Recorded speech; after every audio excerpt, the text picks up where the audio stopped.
ये कह रहे हैं। मैं आज बताना चाहता हूं कि सीसीएस की 23 अप्रैल की मीटिंग में क्या हुआ। सबसे पहला कांग्रेस पार्टी का ब्लंडर था सिंधु जल संधि, इसको स्थगित करने का काम नरेंद्र मोदी जी ने किया। हमने अटारी के माध्यम से एकीकृत जांच चौकी जो चलती थी उसको बंद कर दिया। पाकिस्तानी नागरिकों के सार्क वीजा को सस्पेंड कर सभी को वापस पाकिस्तान भेजने का काम किया। पाकिस्तान स्थित उच्चायोग ने रक्षा, सैन्य, नौसेना के सलाहकारों को अवांछनीय व्यक्ति घोषित किया, संख्या को 55 से घटाकर 30 किया और सीसीएस ने ये संकल्प लिया कि जहां पर भी ये आतंकवादी छुपे हैं उनको और उनकी ट्रेनिंग करने वाले अड्डों को सेना, पुलिस, सीआरपीएफ, बीएसएफ उचित जवाब देगी।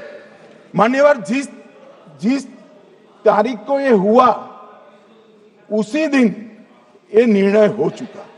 मान्यवर, इसके बाद में कल गोगाई जी कहते थे मोदी जी 24 को पहलगाम जाने की जगह बिहार गए। सुनो यार।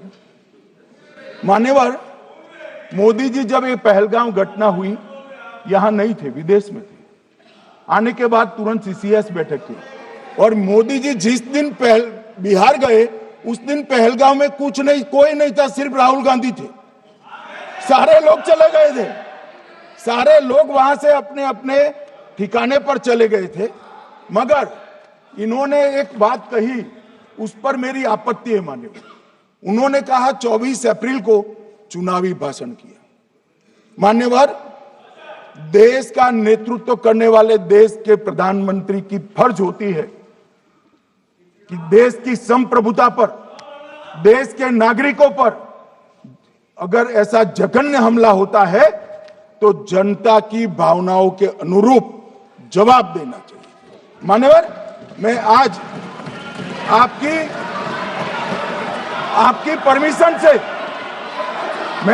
परमिशन से मोदी जी के बिहार भाषण के कुछ अंश पढ़ना चाहता हूं। कोट अनकोट है। 22 अप्रैल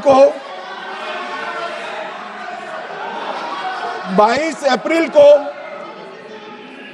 पहलगाम का यह हमला केवल निहत्थे पर्यटकों पर नहीं बल्कि पूरे भारत की आत्मा पर एक दुस्साहसपूर्ण प्रहार है।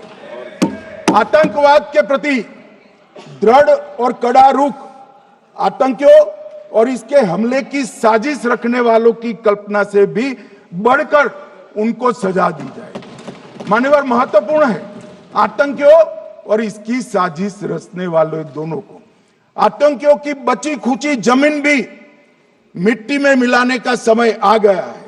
140 करोड़ भारतीय इस बात के लिए एकजुट है कि आतंक के आकाओं की कमर तोड़ दी जाएगी। भारत हरेक आतंकवादी और उनके समर्थकों की पहचान करेगा, उनका पता लगाएगा और उन्हें दंडित करेगा। आतंकवाद कभी भी भारत की आत्मा नहीं तोड़ पाएगा। न्याय सुनिश्चित करने का मैं हर संभव प्रयास करूंगा। अनकोट। अब इसमें किसी को चुनावी भाषण दिखाई पड़ता है तो उसकी समझ शक्ति पर बहुत सारे सवालिया निशान लग जाते हैं। ये चुनावी भाषण नहीं है। आतंकवाद के खिलाफ लड़ने का 140 करोड़ भारतीयों का प्रतिघोष है जो मोदी जी ने वहां दिया। इनको चुनावी भाषण दिखाई पड़ता है। जैसे चश्मे होते हैं ऐसी ही दृष्टि होती है।